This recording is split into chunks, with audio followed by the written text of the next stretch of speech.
Yeah.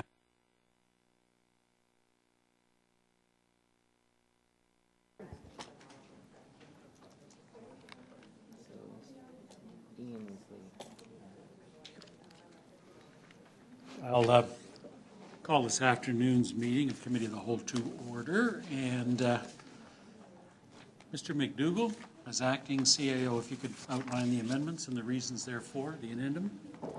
Thank you, Mr. Mayor. Good afternoon, members of council.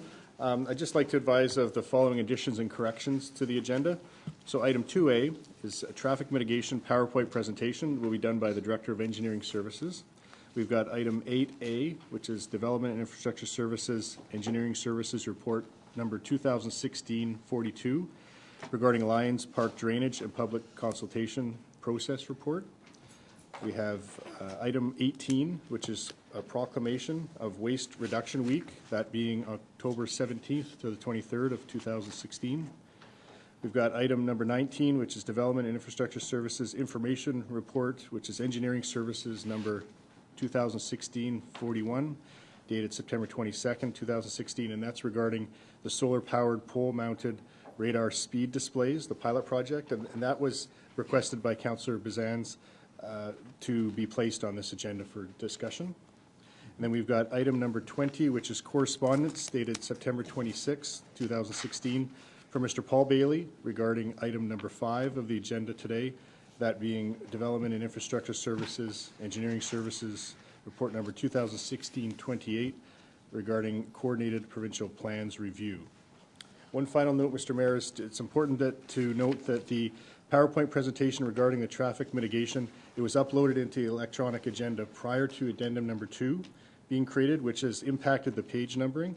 No pages are missing, provided that the PowerPoint presentation was printed as circulated on Friday by email. If there's any concerns as we go forward, we can address those. Thank you, Mr. Mayor. Any questions with respect to the addendum or the amendments? Being none, then we'll go forward. Yep. I'll ask for a motion then to adopt the addendum so that these items may be included in the agenda.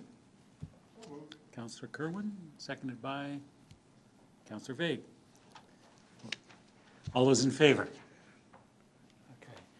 Having determined the agenda, are there any declarations of pecuniary interest?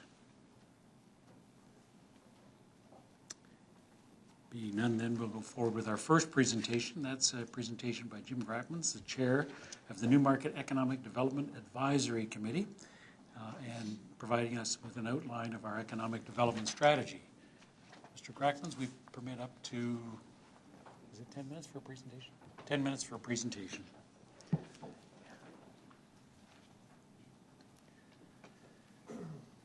Thank you very much, Mr. Mayor. And as always, it's a pleasure for me to be in front of you and council and staff and to give you an update on where we are and where we hope we're going. We think we're going with the Economic Development Advisory Committee, and specifically today to present you with our strategy for the next 4 years. So again, a pleasure to be here. Hopefully this will provide you with an informative and exciting view to where we think we can go together. So really this is the next step in our journey towards economic development. Most of you will recall that in 2010, so 6 years ago already, NEDAC presented its first economic development strategy to council, and council subsequently adopted that. And here we sit 6 years later with version number 2. And I think that it is a much stronger document, and I think as a group we're a much stronger team, all of us together, and I'm excited about moving that forward. So first of all, some of the things the other thing I'll just note that, you know, in those 6 years and probably over the last 10 years, I can't remember having to use my glasses as much as I do now, so I apologize for the on and off, but sign of age, I guess. In our first effort, we were, as a committee, very internally focused. And I would suggest to you, for this round, we were much more inclusive with perspectives from outside of the community.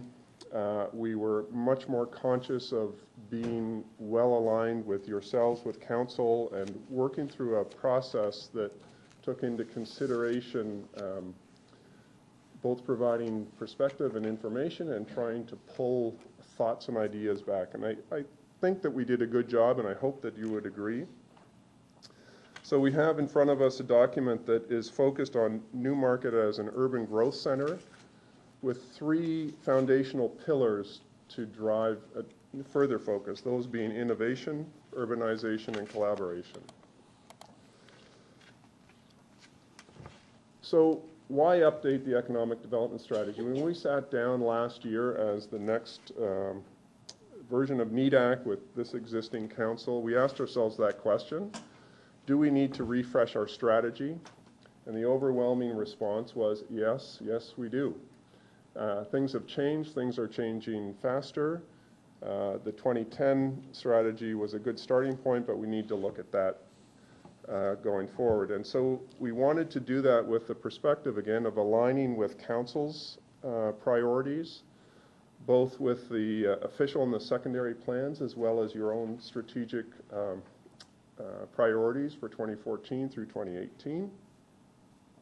And I think we've done that in this document. So you'll note that we are aligned with 2 of your 5 key theme areas, and that this document, our strategy, we believe impacts 7 of your 14 strategic priorities. So we think we're well aligned with that.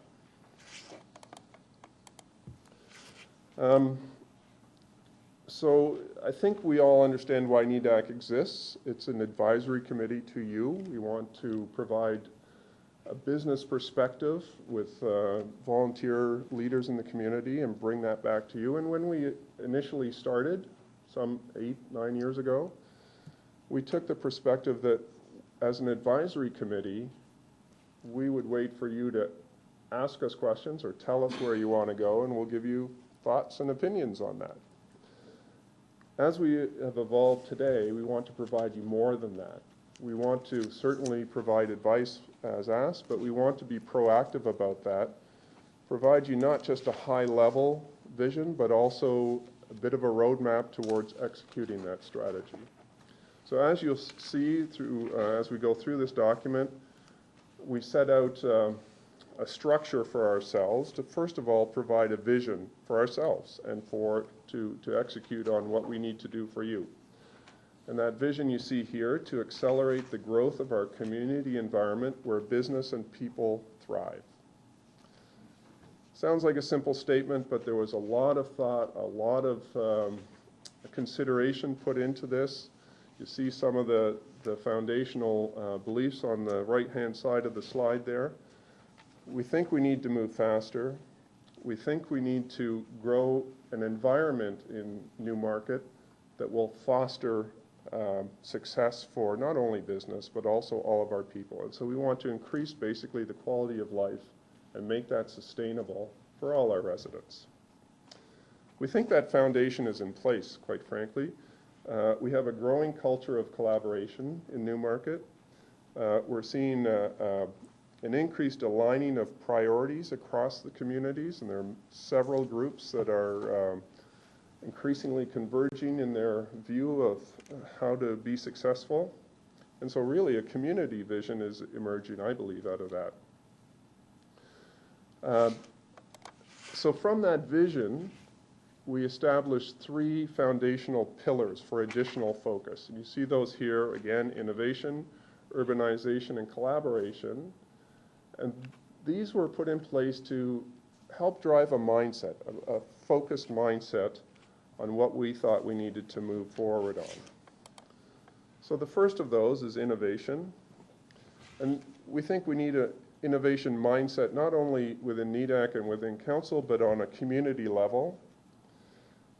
We need to think about new ways to do things. The world around us is changing very quickly. If we don't evolve with that, you know, we run the danger of becoming irrelevant. That's not what we want. Under innovation, we have identified 2 key areas to focus on. One is the belief that a high-speed broadband infrastructure is critical to enabling anything that we do around innovation. The second is that an intelligent community or a smart city approaching how we evolve what we're doing as a community in that fashion will help drive us forward in more sustainable and creative ways. Certainly will drive innovation for us. Under urbanization, we've put a very bold vision statement forward, which is to be a Canadian leader in suburban urbanization. Not to be just another medium-sized town in Canada, to be a leader in urbanization. And so that will require a good balance of what is and what is coming, and to really establish a new market with a sustainable quality of life. Under collaboration, our basic mindset the driving mindset under this is that we can better accomplish our goals together with all stakeholders as a community than individually. And so we offer some strategies around partnering, around communication and collaborating with as many stakeholders of trust, as many stakeholders as possible, implementing a mindset of trust and win-win. And I'd just like to call out here, so kudos to yourselves and to staff around what I think is a great example of this. There we go. And that is how you're approaching your budget development and including the community in that process, seeking feedback, having some workshops around how to think about that and getting input, I think is a great example. And I think under this theme of collaboration, if we can increase those kinds of things, we'll be more and more successful. So, one of the other things that we asked ourselves when we came together again last year is, how are we doing? How are we doing looking backwards, and how will we know what we're doing as we move forwards? And so the only way to know is to measure that. And we want to, we're suggesting to put forward a performance measurement and a results-based accountability framework so that we can begin to understand, there we go, what are the measures that we're looking to move forward on? What do we want to grow in? What do we want to shrink? They may be around financial, they may be around numbers of jobs. You can see here an example along the bottom shows a fairly balanced industry sector reality for Newmarket. We may want to adjust that, but we're suggesting that we take this on in a serious manner, and in fact, perhaps put a dashboard out to the whole community to share these kinds of things and allow our community to impact as they best can towards those goals. Now, Jim, I have you at 10 minutes, so I'll just ask for a motion for an additional 5 minutes. Councillor Kerwood, seconded by Councillor Bizantz. All those in favour? That is carried. Thank you, Mr. Mayor. I'll try and speed it up a bit. So we've gone from a vision to foundational pillars, and we went a step further. And together, this is in collaboration with yourselves in some workshops, we identified key milestones and action items under each of those foundational pillars. And so there's really a roadmap here of milestones and actions with anticipated investment requirements. We have some dates that we want to target that. We may want to go further and place accountabilities on this as we move forward, and those accountabilities might come from outside ourselves, it might come from the community, other stakeholders there. But under each of those foundational pillars, we have milestones and task lists. And I would suggest to you that many of these activities are well underway already. So we're not starting from a standing stop. We're actually accelerating an increasingly quickly moving strategy. So I'm going to summarize at this point. I just want to acknowledge here all of the contributors and thank all of the contributors, certainly under the leadership of the Mayor and of Regional Councillor Taylor at NEDAC. I'd like to thank all of my fellow committee members. We've had excellent support and also guidance from staff and from some additional folks who are listed here.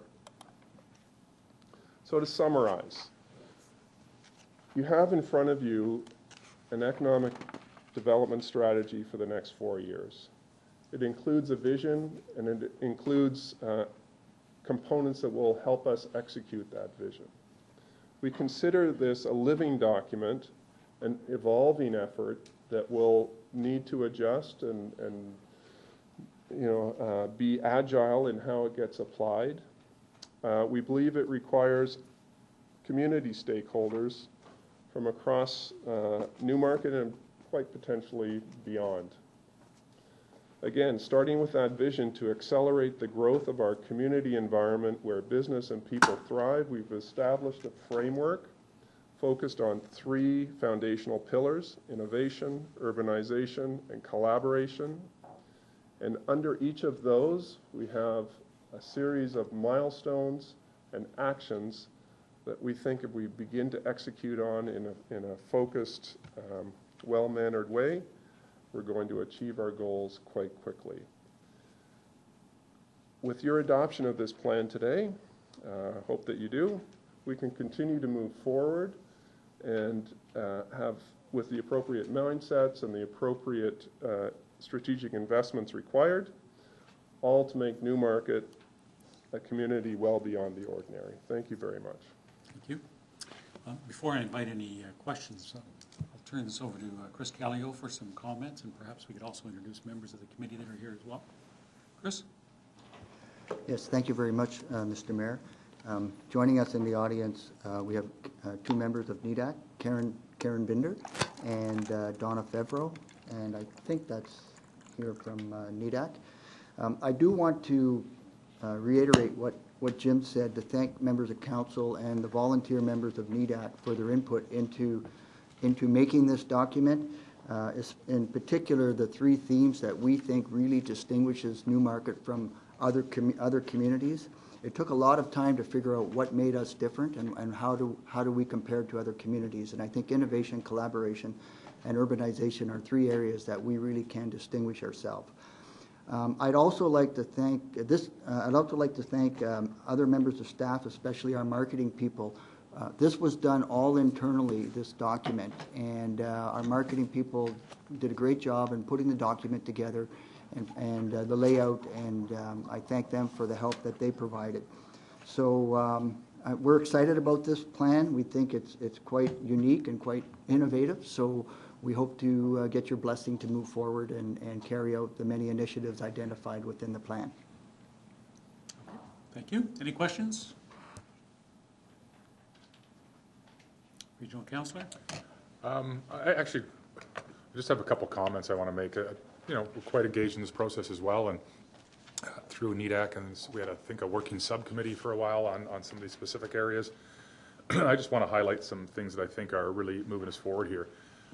One of them, first of all, is that we've got very clear milestones and action items that are associated with this, and also we're moving towards, and I would say we're moving towards, I think there's a process to get there, but the results-based accountability, which will have even more specific metrics or more specific examples of what we consider or what we define as success in a measurable way.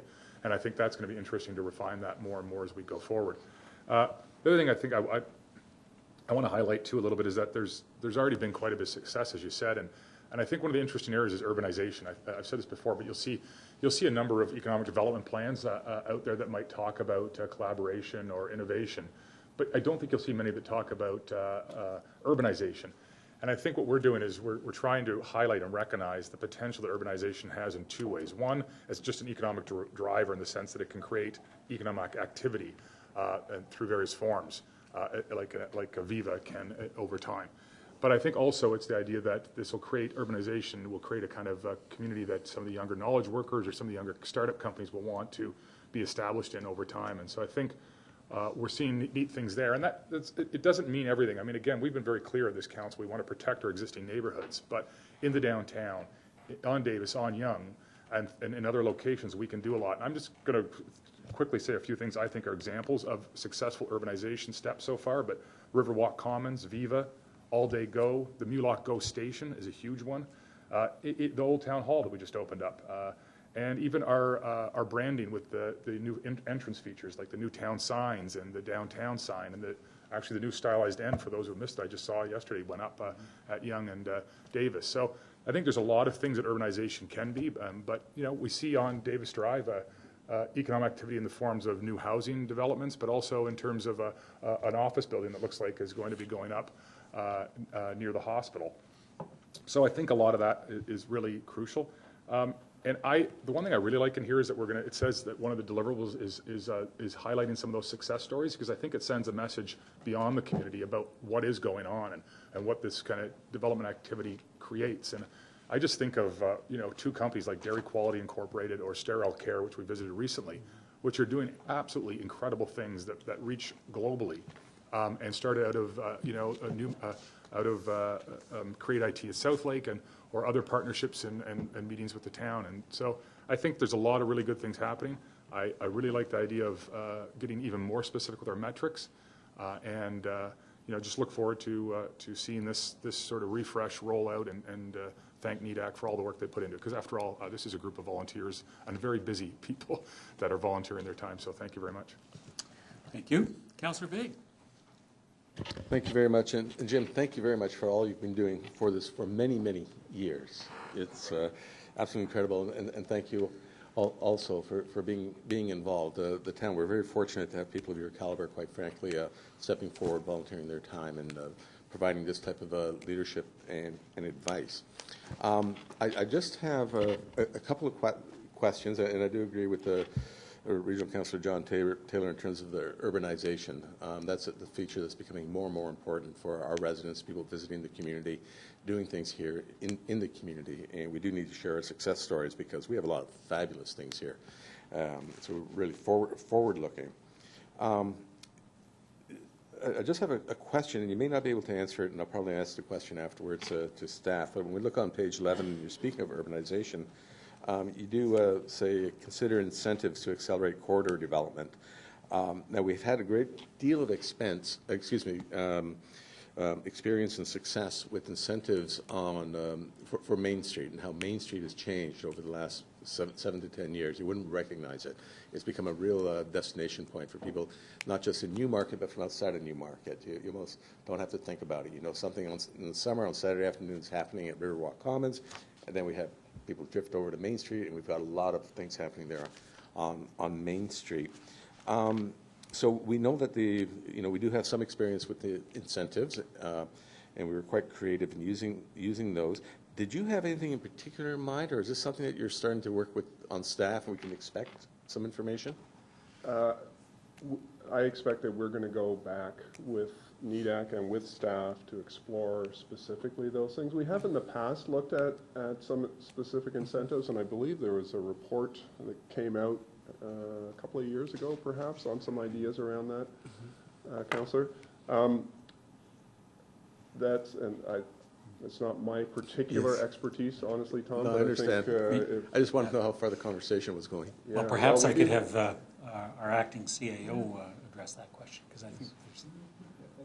Thank you, Mr. Mayor. So one of the big pillars within the plan is urbanization, and so there is some actions being taken at present specific to that around the intensification of the corridors and a marketing exercise. Council's provided direction to staff in the recent past, and there's been a lot of staff efforts in terms of engaging a consultant to work with the town in terms of advancing the acceleration of the intensification of the corridors. So perhaps Chris Callio can just talk briefly around where we're at with that process, as well as the CIP implications. Okay, Chris, go ahead. Yes, thank you, Mr. Mayor. If you recall, I guess it all starts really when we had Mark Conway here last October talking about development in the GTA, and specifically relating it to development in York Region, and I'm bringing it right down to to Newmarket. And he presented some very interesting slides about the cost of development and what you need to do. And we took that information, and over the course from this year, early in January, right through to March, we started looking at various ways that we could try to further encourage the intensification that we really want to see on the corridors. And some of the things are happening through Rick and his planning department, through the zoning bylaw, and particularly the parking requirements that will be coming forward, I believe, to council probably by the end of the year. And parking is a very costly item for high-rise development, probably about $40,000 a space. So we're reviewing our parking standards. So those are some things we can do. Other areas that we potentially could look at is we have an existing community improvement plan, which is for the downtown, but it also does touch on Davis Drive. And those particular areas could be eligible for things like tax increment financing, which would really boost development opportunities and mitigate risk, improve the financial performance of potential developers on the corridors. So I think when we came to council, I think council moved or adopted the motion to consider on a case-by-case basis incentives as recommended by staff to move projects forward. And that's where it's been left at this point. So until such time that we start seeing requests for incentives to make developments happen, we have nothing in the pipeline right now, but that's not to say that in the future there could very well be something that we will be coming forward to council to look at on a one-by-one basis as these developments start to proceed. I guess one of the things that's very evident is the cranes that are on Davis Drive, and there were some concessions and accommodations made to advance that. But also, council adopted the parkland dedication bylaw, which in part provides an incentive for some of the early adopters to go forward with some of their projects. The challenge with the community improvement plan, as compared to what we had on Main Street, is that Main Street was a revitalization project, and Davis Drive and Yonge Street will be redevelopment projects. And so the scope of these projects are substantially different, and so the incentives that we'd want to bring forward would need to be very carefully considered because they'd have huge impact. But the doors are open for that discussion. I also wanted to talk about the Create-It and the new Make-It as well, which is another element of collaboration. And then the CCE, and I keep remembering it as CCE, but I think it's the innovation team, isn't it? And the things that they're doing. And I'll be very candid. The things that are coming out of the innovation team are things that are leading the region in things that they're wanting to explore as far as innovation and technology, et cetera, goes.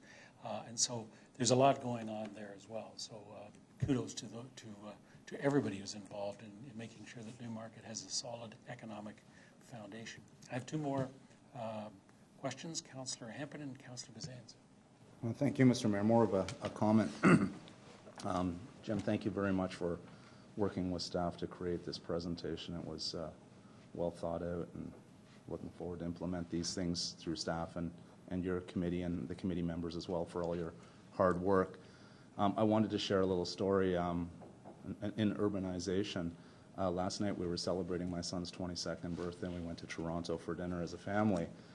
And my son, he's taking a finance commerce, and he's majoring in asset evaluation and asset management.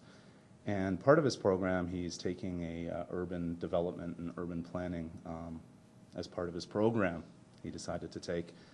And he mentioned that his last class, his urban planning teacher or professor used Newmarket as an example, the only example, and they showed Davis Drive. And he said, here is a community that has it right and is building towards the future. We have a transit system. We're going to be urbanizing there. I'm looking forward to see Newmarket offering different housing options along Yonge and Davis and creating some economic development with innovative industry coming to our community where people can live within our community and work within our community. And I think that's a wonderful thing, and it's a real benefit. As a person who lives 15 minutes, 10 minutes away from work, it's a real benefit to myself and my family to be able to spend time at home, and it's a wonderful thing, and I hope that opportunity is going to grow for more people in our community. So I'd like to thank you for your work and your committee. Thank you. Councillor Bazans? Thank you very much, Mr. Mayor, and thanks, Jim, to you and your committee. I know that there's a lot of thought and work that went into this plan, and I like how succinct it is and very, very clear. And I guess I just really wanted to make more of a comment than ask a question as well, because I was quite interested in the stats with respect to how employees are distributed amongst the major sectors. And over a third, I guess, are concentrated in retail, public administration, and education. And when I think of that many people and where they're located, you know, it brings to mind Yonge Street. And we talk a lot about Davis Drive and focusing attention on intensification of Davis Drive, also of Yonge and Davis, but it seems to me that you know, there's an awful lot of potential too. If we're looking at almost 18% of total employees focused in the retail sector, I mean, we've got one of Oxford Properties' flagship stores located right here, Upper Canada Mall, and a number of the big box stores along Yonge Street as well that are drawing considerable number of people to work in that retail sector there. Public administration and education, we've got the courthouse, we've got the regional headquarters, plans with the region to consolidate all of their employees into one area. And I think within the next 5 to 10 years, we're going to see a dramatic change on Yonge Street as really a core place for people to work. So I was pleased to see, you know, a lot of the elements of the urbanization plan, but also just like to perhaps make a pitch for the future that we need to think almost as much about, you know, all of those people who are going to be working along Yonge Street and making it, you know, a good place for them to come and work with lots of opportunities for, you know, restaurants and parks and so forth, but also for the community that lives there. We've got a lot of development going on. I often refer to Ward 7 as the construction zone of Newmarket because of all of the development we have there. But I really hope that we see in some of the deliverables on the urbanization front, you know, focus as well on Yonge Street and making that livable, attractive, walkable, and that the intensification efforts go towards building housing options there as well as Davis Drive and of course our important downtown. But you know, just think of the potential that Yonge Street is bringing to us as an employment stretch, and I think that, you know, we need to consider that as well as part of the strategic priority in urbanization as well as some of the other areas. So, but thank you so much to you and your committee. Thank you. Councillor Kerwin. Just a couple of questions, Jim, and of course, thank you. I've worked with you for many years. When was NEDAC first founded, Jim? I was trying to remember that. So I think it was 2007? 2007. Yeah. 10 years. 10 years. Just a comment. Urbanization is right across the town, and it's on Bayview Prospect. I'm pleased to announce I was talking to Peter Stirrup, and the expansion of Pickering is going ahead. $30 million expansion. That's huge on the east side of Bayview. But also Leslie and the Harry Walker Parkway. Leslie Street was just absolutely totally reconstructed by the region. Copper Hills is almost flushed out, but a tremendous number of restaurants and stores that are going up along Leslie, and it's changed.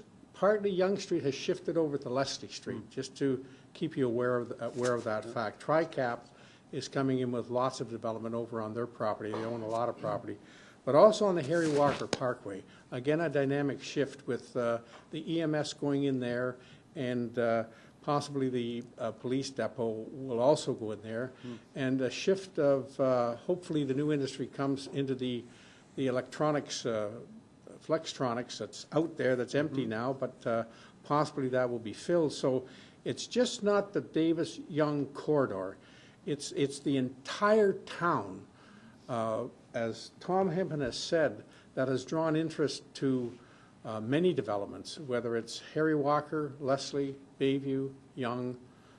It's fantastic to see. But thank you over all these years, Jim, and working with you. You can rest assured you've been extremely successful, and convey that to your committee. And it's great to see these committee members come out, and such a prestigious committee, too.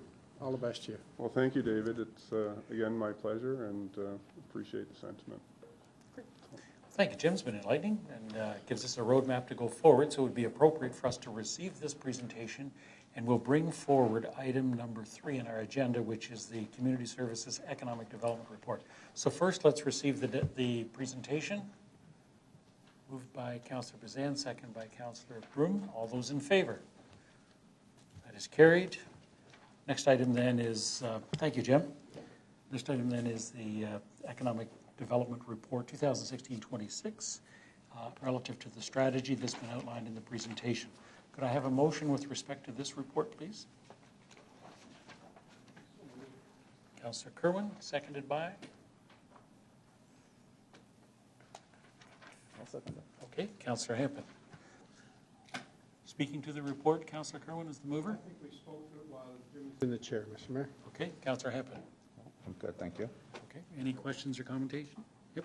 I'd just like to make a one brief comment and suggestion to staff. I think that in terms of moving forward, I think that it appears to me that there's some work that's planned around the RBA and results-based accountability and refining what metrics are a good fit and not. I've done a lot of work with RBA through the Human Services Planning Board, and it really is a bit of a process, and it's a never-ending process, but to figure out which metrics are the most meaningful, because sometimes you can not always have the ones that are driving you towards the outcome or the goal you want.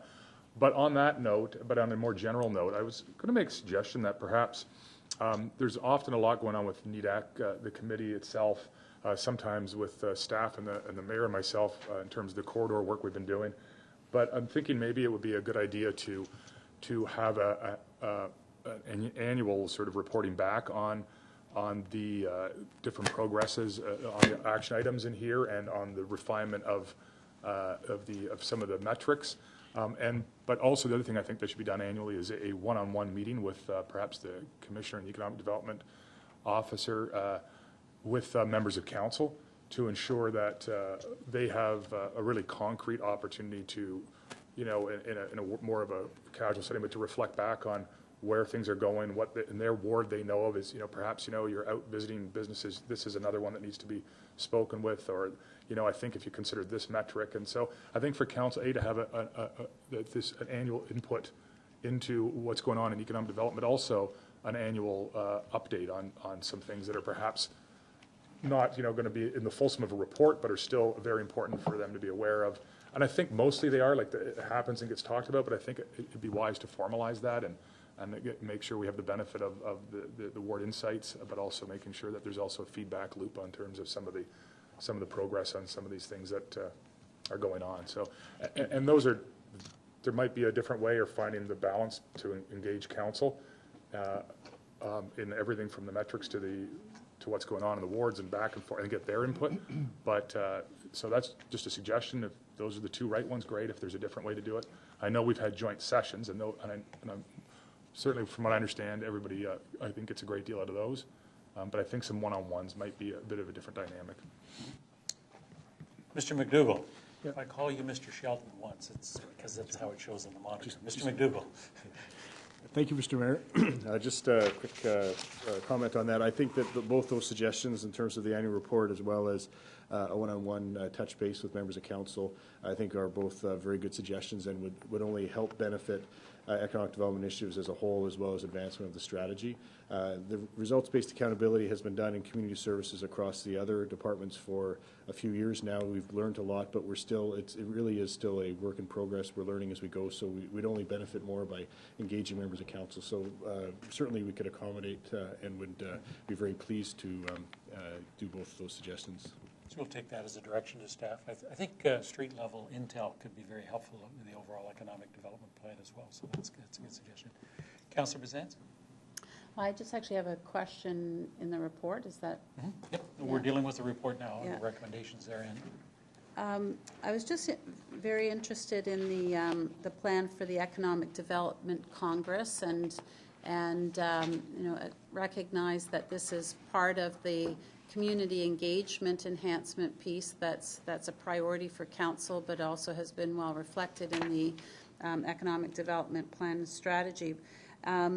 It refers to an inaugural event being targeted to occur in this last quarter, and I was just wondering if there are any plans yet for when that might be, and what the format and process for it is intended to be.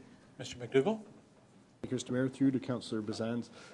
Yeah, we are certainly excited about what is a new initiative within economic development. It came out of the review that NEDAC had at the end of the last term of NEDAC in terms of what's the best meeting schedule and how do we best engage not only the business leaders on the committee but also the collaboration going on in the community through things like CCE, Create It, New Make It, all of these very innovative things. So getting all of these thought leaders around a table and sharing ideas. So we are targeting Q4. Our next steps from here, provided there's support for the report today, then we would go back to NEDAC as a group. We're scheduled for another meeting, and that would be one of our agenda items, is to flesh out in detail our Congress. But specifically, one of the items within would be to take this economic development strategy forward and have a conversation in terms of how these groups that are doing great things in the community can help advance this, because many of the things that are occurring within the strategy are actually happening at this time through some of these groups, and so it really is how they weave into where we're trying to go collectively. And so we will talk about that at the NEDAC table, and then we'd advance the invitations and the specifics. But again, we're targeting the first event in Q4. Thank you. Any further questions? I'll call the question then. All those in favor of those recommendations? Any opposed? Carried unanimously. Thank you. Thank you again, Jim, for your presentation. Next item then is a presentation from the Director of Engineering regarding traffic mitigation.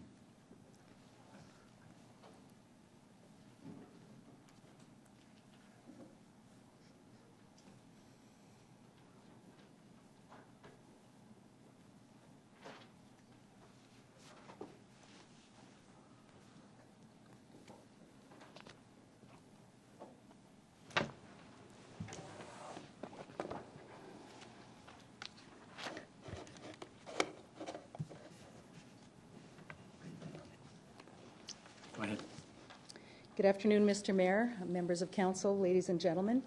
Thank you for this opportunity to address you today, to present to you some innovation, actually, that we're doing in transportation services, and to bring you up to date on the new initiatives since the implementation of the Transportation and Traffic Safety Division. This is actually update number 3 from Transportation Services. The previous 2 updates were presented to you as information reports. The first one was in February to introduce to you the new transportation team from 2016 with Mark Krzyzanowski as the Manager of Transportation, Bill Gould as our Senior Transportation Coordinator, and Craig Schritt as our Traffic Technician. It also outlined the program that we plan to have for 2016, which is what I'm bringing you up to date with today.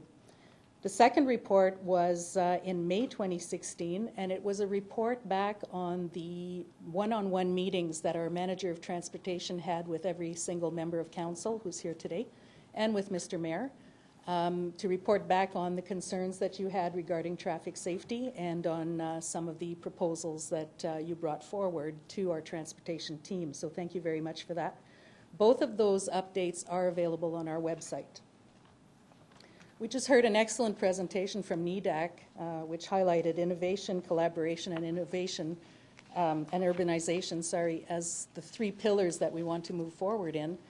And I'm very pleased to say that Transportation Services is already reflecting those 3 pillars. As we move towards urbanization, we know that transportation and traffic matters will become a lot more important, although they are now, but they will be even more with increased traffic. Collaboration, I think there's an excellent collaboration between staff and council in trying to address the matters that are of concern to our residents regarding traffic safety. And innovation, you will see today that the Transportation Division has become leaders in several areas, and we have implemented some very innovative pilot projects. So today I will be talking to you about the Water Street Refuge Island, Visibility Improvement at Intersections campaign, the In-Road Bollards pilot project, the Boulevard Lawn Sign program, the solar pole-mounted radar boards pilot project, and the downtown parking expansion at Fairy Lake. So starting with the first one, if you've driven by Water Street recently, you will have seen that the Water Street Refuge Island is almost complete. The handrails went up on Friday. And all that's left to do at this point is a little bit of landscaping and some of the signage that we need to put in, the Highway Traffic Act official signs. And we need to put in a few chevron markings on the pavement. We will be monitoring the performance of this crossing island by doing traffic counts at both intersections, both to the east and to the west. Plus, we will also be looking at queuing of traffic very closely. It may be complaint-driven, so if we do receive complaints from either council or members of the community that there is a lot of queuing going on, we will go in to do a verification in the field and then do a study if it's warranted through one of our consulting engineers. The next one is the visibility improvement at intersections, and this is to provide better visual contrast for motorists to see pedestrians crossing at the intersections. You'll see in the photos we have Srigley and Alexander intersection ladder markings, and ladder markings would be on all 3 or 4 legs of a crossing intersection. The difference between zebra markings and ladder markings are that the ladder markings have the lines painted on the outside of the heavy cross lines, whereas zebra markings would be just the heavy cross lines. And zebra markings would be used at mid-block crossings, whereas the ones with the lines on the edges, the ladder markings, would be used at the intersections. The locations for these were chosen based on a combination of traffic and pedestrian volumes. The intersections also need to have proper boulevard treatments. For example, we have to have sidewalks, proper sidewalk aprons, and curb depressions for AODA. And the program runs for 4 years and started in 2016. So the first 3 years we'll see 1 intersection per ward being added annually. And then in the 4th year, we will allow for any additional markings that we need to put for increased visibility, whether it's at intersections near schools or busier intersections, but it doesn't have to be necessarily 1 per ward at that time. So after 3 years, we expect to have 21 locations, and council may want to extend the program after that as well. So if you want to see which ones were done, the list below shows the 2-year plan that we have planned for now.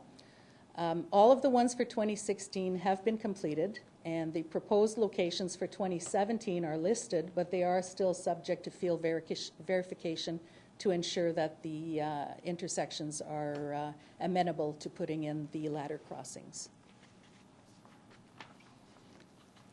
Now, the In-Road Bollards pilot project is a very unique project, and it's very innovative in Ontario, in Canada actually. And the effect is similar to speed humps. I brought a little prop here with me today, and you'll see one of the bollards here. They are spring-loaded, so if they happen to be hit by a vehicle, they will bend down, and after the vehicle has passed through, it'll bounce back up, and it won't be damaged at all. You can come and play with the bollard afterwards if you're interested. Right now, we have them at 3 locations, and you can see the setup in the top photo. There's a larger one in the middle at the center line, and then we have 2 of these smaller ones, just like this one, on either side of the road. Now, these have a tendency to narrow the road, and what happens is traffic that's coming along will see these. They'll realize that it's very narrow to go through there, so they will automatically slow down. And it acts the same way as a speed hump would act, but it's a lot better than a speed hump because emergency vehicles can go through, they can run over the bollards and they'll flip back up. There's no problem for snow removal in the wintertime because we remove the bollards for the winter and reinstall them in the spring. So right now, these are at 3 locations. One of them is Ivesbridge, east of Kingsmere. The second one is Savage, west of Sanford. And the third one is Savage, south of Armitage. The 3 locations were chosen to represent different road characteristics. The first one is a very steep grade. The second one is a high traffic volume area. And the third one is a typical collector without really a high volume of traffic or a high grade, but it is located to a school, and we wanted to monitor that as well to see if it's going to have any effect. So in terms of the monitoring, we are just testing them out right now, and we did pre-counts of speed and volumes beforehand, before we installed them, and we will be doing post-monitoring after to see what the counts and the speeds are afterwards. We will also do a one-day video to watch driver behavior as they approach them to make sure that we're not actually making the area more dangerous to traffic. We've heard of some people coming up to these and thinking that the road is closed and actually making a U-turn or a 3-point turn to leave the area and go around another way. So we know that people in our area are just getting accustomed to them, but once our general residents know what it's about, they will know that, they just need to slow down because it's very narrow to go through. So the video should help us to determine that. These are already installed. They have about 700 of these installed in Ottawa, and there are some in Clarence, Rockland, around 20 of them. There are 10 of them installed in Russell. Hawkesbury has 3. Kingston has 8. We have 3 right now. Thunder Bay has some. Markham has installed 2, Scugog has 3 of them, and London has 12. Our staff has actually conversed with the staff in Ottawa and the staff in Kingston to see how their experience was, and it seems to be very similar. Not everybody likes them, and that means they're working, because if people don't like them, it means they don't like to slow down, and they are working to make them slow down. And we found that Ottawa had exactly the same experience. They installed them in 2013, and at first they got a lot of complaints, but then with time, now every single area wants them in their area. They cost about 1/10 the price of a temporary speed hump. Those would be the rubber ones that we install and remove for winter time. So 1/10 of that price, or 1/3 the price of a conventional asphalt speed hump. So it's about $750 for one full installation like the one you see in the photograph above. They get removed in the winter so they don't hamper our snow plows, and they're very visible at night, unlike speed humps where you might not see them crop up on you and hit them and it might damage your vehicle. So these don't damage cars.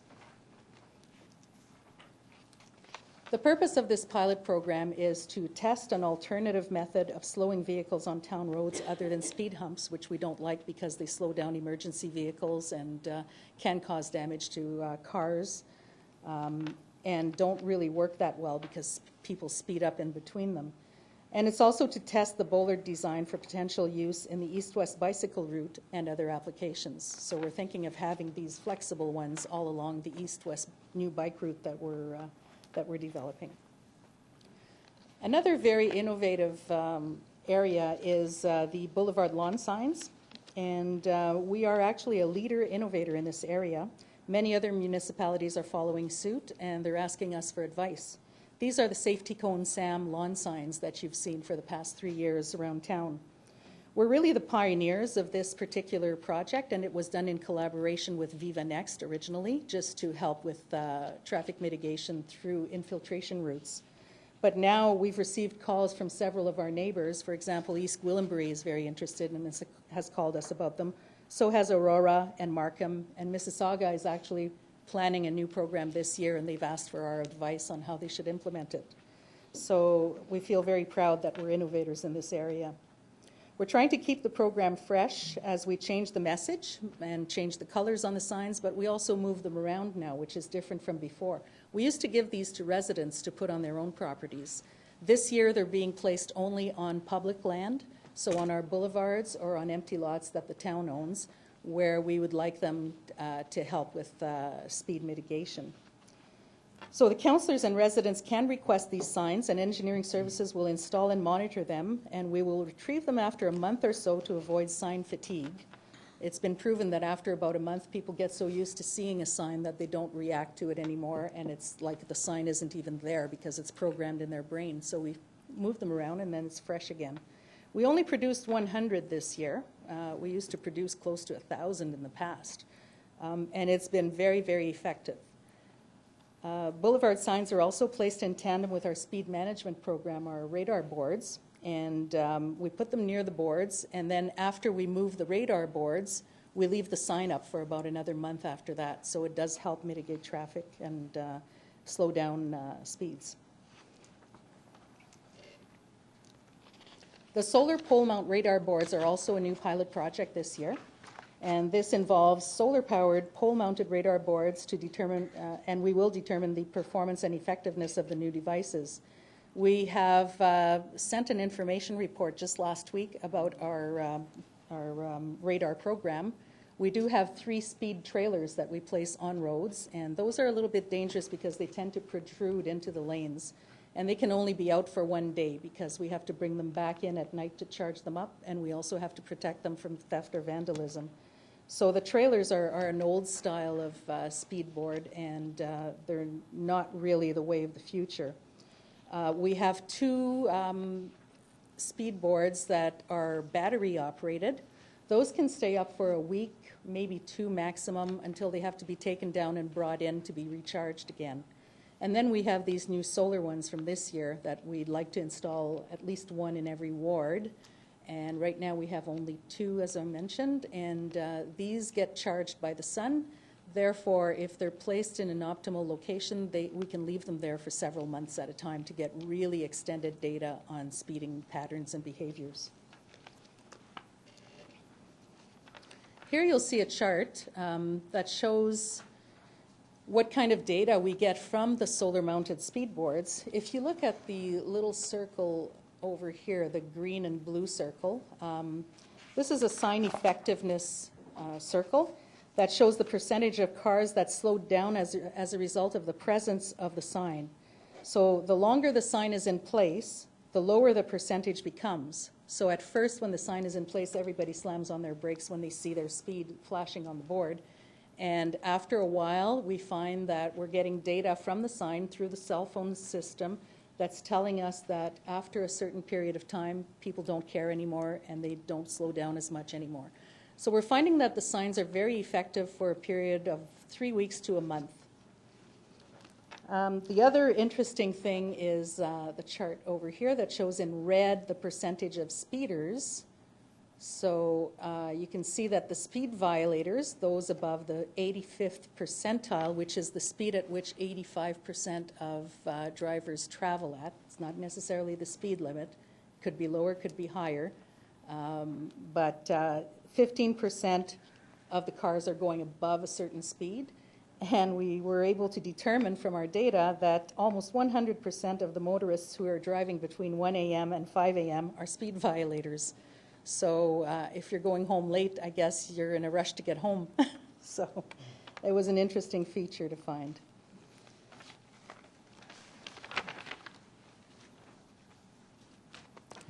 Then finally, the downtown parking expansion at Fairy Lake is something that's very exciting, being undertaken by the Transportation Division. Originally, we had planned for 34 new spaces, all being perpendicular. It's a little bit difficult to see in the drawing you have there, but there are perpendicular spots at the top of that drawing.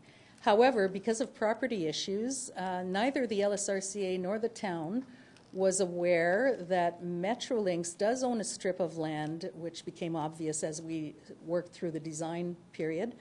And we had to change the design of the spots to be parallel spots and a few perpendicular spots. So now we have gone from 34 to 28 spots, which is still very good. And we have 21 parallel spots, and across the street we would have 7 perpendicular spots at that Fairy Lake expansion. The cost to install these will be approximately $3,900 per space, which is very reasonable, at a total of about $110,000. The start and completion dates for this project are subject to the hometown hockey event of October 15th. We didn't want to start the project before hometown hockey because we didn't want trucks traveling back and forth and any mess going on in the downtown area. So we did want to start after October 15th, but that will also be dependent on acquiring all of our permits, including the LSRCA permit, and on the weather. If we have an early onset of winter, we may have to start it next spring. So I'd like to thank you for this time, and also thank you for the collaboration between council and staff for this, because we know that traffic safety is top of mind with all of our residents and with council and with staff as well. And we thank you for the opportunity to be able to put these excellent, innovative initiatives into place. I'd be happy to answer any questions, Mr. Mayor. Thank you. I have Councillor Bazans, Councillor Hempel, Councillor Broom, Regional Councillor, and Councillor Kerwin.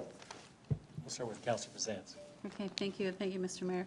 Thank you very much for your report. I really appreciated that, and I do appreciate being able to work with your team on these issues.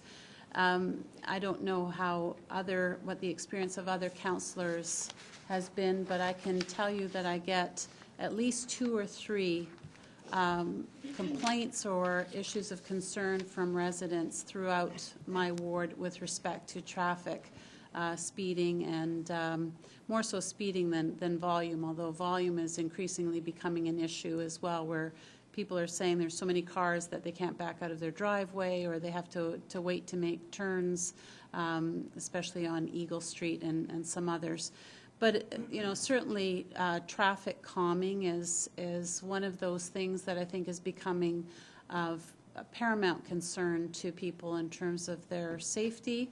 The perception that speeding is increasing, that there are more distracted drivers on the roads, that they're fearful of crossing the road, of the safety of children in neighborhoods, and it's becoming quite a frustration, to be honest, with respect to sort of how do I respond, other than to say, well, you know, speed bumps are not likely going to ever happen, and you'll only get so much enforcement, and you have to report on your own neighbor if you want some action from Road Watch, and I think that there is just an increasing expectation and demand on all of us as council to be seeing much more visible and proactive activity.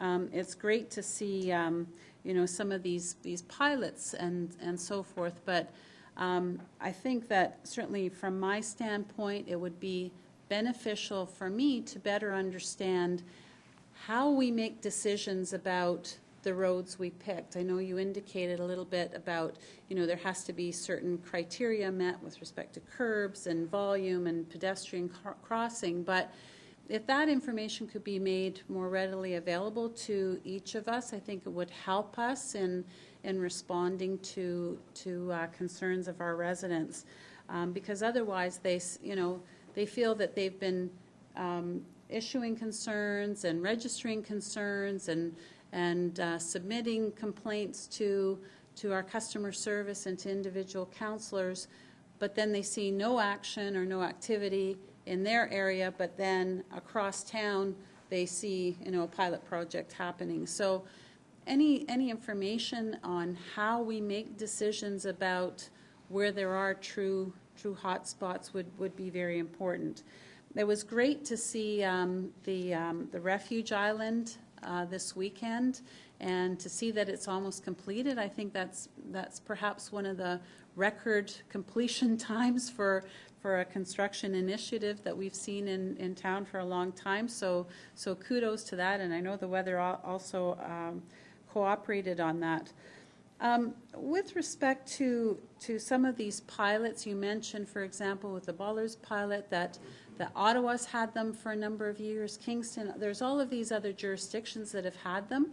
And I'm just wondering, to the degree that we have to, you know, start from ground zero to do our own studies and our own pilots to see efficacy, if there's perhaps some best practice data that we could look at and say, yes, this works, rather than, taking additional time and having to wait for the results of those studies. I know we don't want to be precipitous and jump into things, but if there's already existing data and best practice, can we not, utilize that efficiency and look at that for implementation here?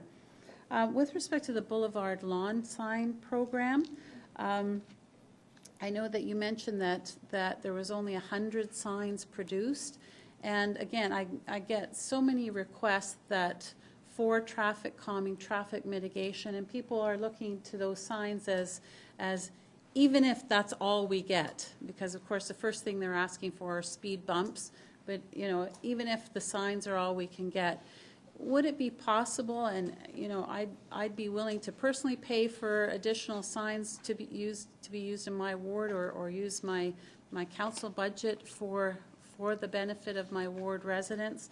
I could get volunteers to go out and put them out when they need to be put out and taken down when they need to be taken down.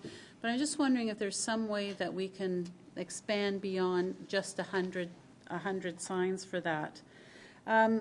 The other, I know I'm kind of rambling on with a bunch of things and throwing that at you, Rachel, but the other thing with the solar pole mount radar boards project, and I was going to speak to it as well, and the reason that I asked for that report to be presented to council is that Aurora has a program, and I've shared that with you, where the council requires all developers to purchase 2 signs per new development of these solar radar signs, and to be used during the construction period.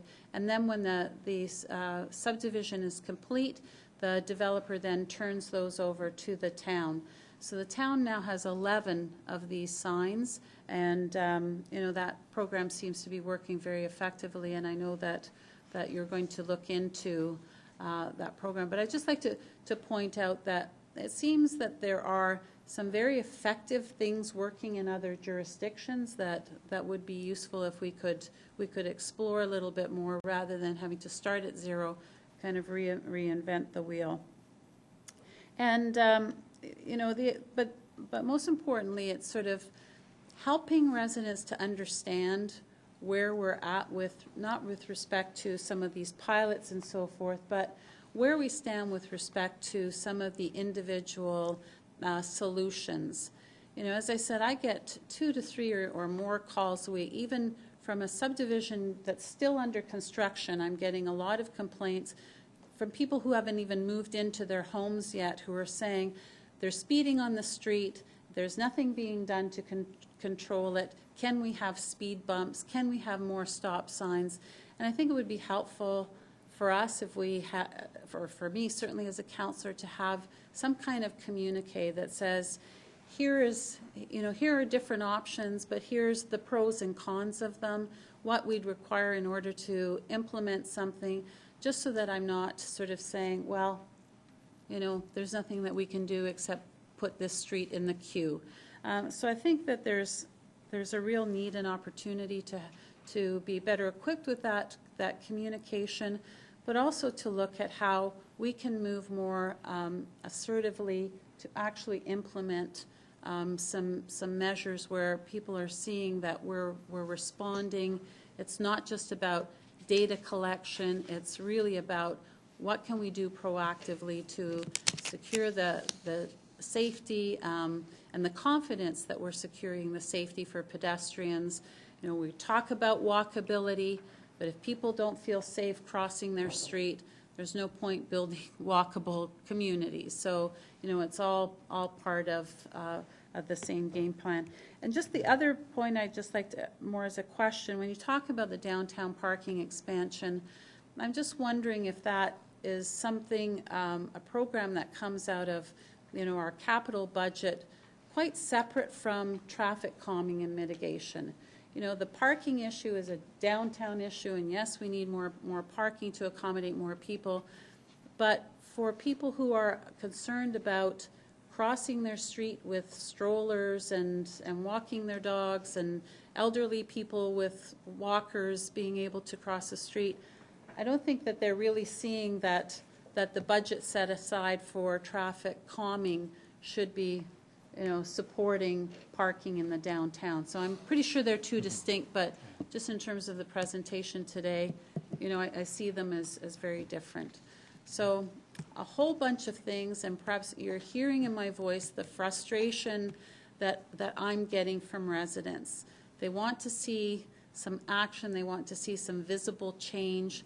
They're going to speed bumps as their first known sort of recourse, but I think we need to work with so many other elements. And data is wonderful, but at what point do we have we collected data, but we haven't really addressed concretely the concerns? So thank you, Mr. Thank Mayor. you. There's a lot there. Are there any items that we can deal with now, or we might want to follow up with a discussion or some dialogue later on? It might take us a better part of the day to address every one of those questions. So maybe we could come back and deal with some of those issues in a further, perhaps, information report with respect to data prioritization. All of those things is information that you'd like to hear then, Councillor? Is that okay? So that might be helpful. Any items that you wish to deal with directly, or should we? Mr. Mayor, I was just going to suggest that these be dealt with in an information report as well, so we're on the same wavelength on that. There was a time when I recall that most of the major streets were listed, and the traffic speeds and the traffic counts, et cetera, was distributed. I haven't seen that in a while, so that might be something we can come back to, and that might be part of the criteria. But I do have Councillors Hempton, Broome, the regional councillor, Councillor Curran, Councillor Vig in the queue. So Councillor Hempton. Thank you. Thanks, Rachel, for the presentation. And as was mentioned before, thank you for that refuge island. We've been hearing about that for the last number of years, and I'm hoping that's going to be a real solution. The residents of Ward 5 have been asking for it. The previous councillor, Joe Sponga, was asking for it, and I know he's very passionate about finding some solution here. So thank you for getting it done. Thank you for getting it done so quickly. I drove by today, and it looks great. And traffic's moving along nicely, so thank you very much. It's going to be a good addition to that area. As was mentioned before, that as council members, that's probably one of the things we hear the most is about speeding and traffic and calming measures and changes people would like to see happen. And we can't put a police officer, we are restrained by our budget, and we can't put a police officer on every corner. We can't put a crossing guard on every corner. We've had council members come forward and ask for a crossing guard, and we've gone through our normal process and looked at, had staff look at if it meets the warrants or not, and we have to defer to our staff and say, yes, it meets our warrants, or it does not meet our warrants. And, council has that opportunity to say, no, you know what, we're not going to follow your recommendations, and we're going to put a crossing guard, but there are budget impacts to that. So that's something we all have to be sensitive to. I'm hoping that we do come up with more solutions. We've made a decision to hire a traffic coordinator, a manager, and a number of things are being implemented in the next 3 years. I was wondering with the, as a minor, or maybe it's something that's going to make a significant change to our streets, is these speed boards that we have, these pole-mounted ones. And you mentioned that each ward is going to get one.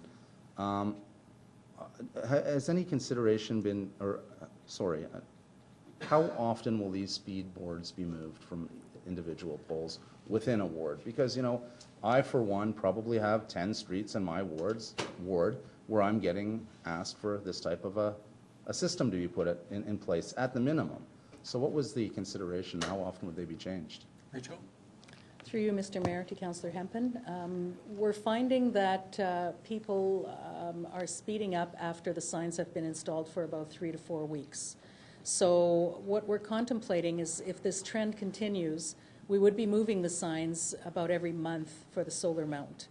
The battery-mounted ones need to be changed more frequently because they have to be brought in and charged. So those would change every 2 weeks, but they don't reach their full efficacy that way. So when we have all solar mounted, then we will probably leave them up for about a month, but that doesn't mean that they can't come back within a few weeks of being deployed elsewhere. And then, sign fatigue is gone, and then, it's new again. So You know, it's a matter of finding the right balance for Newmarket, which might not be the exact same balance that other municipalities are finding for their drivers as well. And we do know that 80%, Councillor Bizance was right on when she said that if you call for enforcement at YRP, you're really calling about your neighbors, because 80% of the speeding on a street is done by the residents of that street. You know, people really, when they call in about speeding, have to look at themselves and their community as well, because we're all guilty of that. So, you know, it's another thing that, that helps in that particular arena. Right. Now, you know, people have seen on Sanford these bollards, these, I guess they're very, very effective, and they really like them, and they've asked for them on their streets. And actually, I had a resident who I met with our traffic engineer, Mark Krasnowski, and the lady actually saw them in Quebec, and she showed him them, and he said, yeah, actually, we're implementing them in the next month. And she said, you know what, we have one. So I know we're constrained by our budget, and I'm wondering, for such things, the pole-mounted signs, the bollards, on an annual basis, how much is council approving in our budgets for that type of capital expenditure to your department? Well, we did have an increase of $50,000 to permit us to go ahead with some traffic calming initiatives this year, which is why we're a bit limited in how many we can implement, and this is why we're going to be reporting back on how we've chosen the streets that we've actually put them on. But yes, you're right, we're very constrained by budget, and we have to be very discriminative in the way we deploy any kind of traffic calming means. These bollards are about $750 per installation. If we had one in each ward, we'd be looking at $7,000 more or less, plus installation costs to put them in and remove them in the fall. So, you know, it adds up quickly. When we look at the solar-mounted poles, I believe they were $7,500 for the software itself. Actually, it's in your information report, so it's quite expensive, and to have one per ward will cost us several tens of thousands of dollars eventually, which is why we're only getting 2 per year for the next couple of years, because we can't afford to get more than that. We also have the ladder markings, which cost us about $5,000 per installation, and we're doing 1 per ward, so you're looking at $35,000 there just for the ladder markings for more visibility at intersections. So it all really adds up. Great. So one last comment. I know there's a lot of people in the queue and they'd like to speak. You know, I appreciate what Councillor Bizance had mentioned in regards to having some kind of a list. You know, another thing I hear often is, you know, about our streets. Everybody looks at their street. In my ward, there are a number of streets where they're coming to a point where they need to be resurfaced, and they're part of this road needs study. And when people ask me where are we on this roads needs study, I can say, you know what, here's the horizon when it's going to be done. So I'm hoping that we can have some kind of priority list based on real data, based on measurements of traffic counts, speed counts, and how we actually determine, or how you determine, you're the expert and your department's the experts, on how you determine what gets priority. Everybody, you know, we're all guilty of looking at what's in front of our home, but there needs, you know, priority, or capital investments go to where priority is. So I'm looking forward to you having that list and sharing it with the public. Thank you.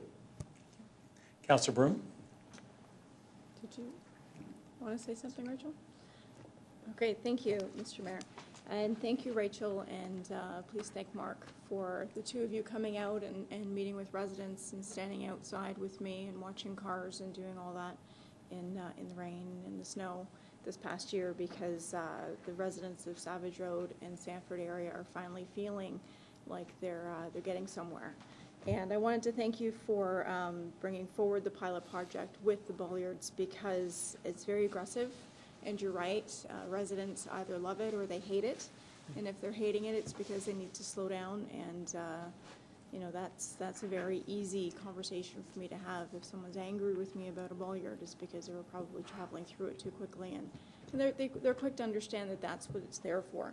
So along the lines of Councillor Hempin with regards to budget, based on the success of the pilot project, do you have an idea how many of these you'd like to see and where? Are you getting kind of an understanding of where we can start using this project, and will you be looking for more money from us in order to get those bollards? And do you know maybe how many in a perfect world you'd like to see? Rachel? Thank you, Mr. Mayor. Through you. It's difficult to say because we've only installed them about 3-4 weeks ago, so it's relatively new for us right now, and we're still evaluating how the community is responding to the installation of the bollards. My gut tells me that it's working very well, but we still need to make sure that residents are receptive to this before we can determine how many. And that would probably come in update number 4 that you will probably get towards the end of the year or in the new year, early in the new year. That will give you the results of all of these pilot projects that we've had, and we'll make recommendations as to what we think the next installations should be. And of course, we're always open to your recommendations as councillors, because you're the ones who have the pulse of your own communities, and you know where the issues are because you get the phone calls just as, well, probably more than we do. We would like to rely on you as well. So we may end up having another series of one-on-ones with council in the new year, and maybe get your feedback on that as well before we really determine what kind of program we want to go ahead with, because we would like your input on that as well. And my last question through you, Mr. Mayor, is the safety cone SAM signs, now that they're being controlled by staff, is it possible to have them visible somehow in the winter? Is there, maybe lamp posts or something that we could utilize to have them year-round now, so that it's your installation as opposed to the residents? Rachel? Through you, we can certainly look into that for sure. That's a great suggestion. Thanks. We've gotten so many good suggestions here today. This is really great. Okay, and once again, Rachel, thank you so much for all the time that you spent with the residents at Sanford and Savage, and we're certainly looking forward to seeing how this turns out. Thank you. Thank you. Regional Councillor? Thanks. I'll try to be quick. First of all, thanks for the presentation and the work. I personally think we've never had more clear action and activity related to traffic safety than we have right now. And especially when you hear about the other things that are coming. So I think, council's inputting some good ideas for other things we can do to augment it, but I certainly think we're doing more than we have ever in the past. And thank you for helping to move council's direction forward. 2 quick things I want to talk about. They're a little peripheral to the main topic, but bollards on bike lanes. So you mentioned the bollards, the pilot. I like it. I've been through it. It seems to work. It's interesting. I mean, we'll wait for the data and the community feedback to come back. But I just want to state fairly, it's not a decision because I have to know more information, but I really hesitate to see them used as the divider for a bike lane that goes east-west. I see them in other jurisdictions, and I don't find them very attractive. And I felt I've done a street, and I'm proud of my home and proud of my street, and they go up and they look pretty good, but after a while they don't look so good, and I know they could be changed out, but it's expensive. So I don't know what else we can look at, but if there was some sort of hump and the lane was exactly the width of our current sidewalk plows, that would allow us to handle the winter conditions or something. But I'm just raising the flag right now that I hope we'll hear about a few options, because I'm not a fan of just endless rows of bollards for bike lanes. The other one is the Fairy Lake parking. I just couldn't get it. Can you explain it more to me? And I thought I heard you say on the other side of the road. Does that mean there's parking on both sides of the entrance to Fairy Lake, or is it still on the one side? And is the total number including the existing spots? And does that mean they're parallel at the start? And is it because when you put them the way we currently have them, we're touching into getting too close to the train tracks, and that's not our land? Or Through you, Mr. Mayor? Yes, go ahead. Yes, actually, you've got that right. It's too close to the tracks, and it is Metrolink's property, Okay. Which extends onto what even the LSRCA thought was their own property.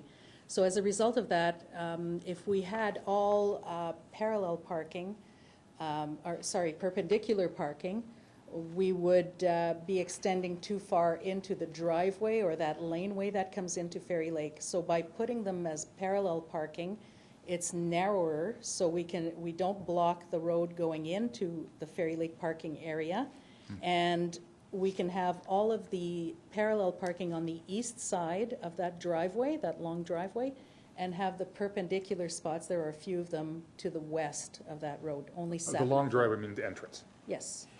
So you're now into, so I apologize, but I think this, I wouldn't mind this. So you're now suggesting there could be parking on both sides as you enter Fairy Lake and closest to the lake side as well, or no? Am I hearing that wrong? Through you, Mr. Mayor, it would be closer to the lakeside. I'd be happy to show you a more detailed drawing afterwards, and you can understand it visually a bit better. We do have only 7 perpendicular spots on the west side of the road, so it's just a small area on the west side of that entrance road. Okay, I'm sorry, I always feel like I'm the difficult one. It's quite different than what we approved, and it worries me a little bit of having perpendicular parking on the active park side where the trail and the lake is, and potentially blocking the view of the lake as you're pulling in. I always thought it was on the east side, which was, and if we can't go, and another thing is parallel, maybe that's what we have to do, parallel, but I will say this, it's definitely less user-friendly. People are going there largely to park to then go to Riverwalk Commons or Cachet or South Main Street. And if you have to parallel park, then to get out, you've got to go all the way into the park to turn around and come back out. Maybe we have to do that.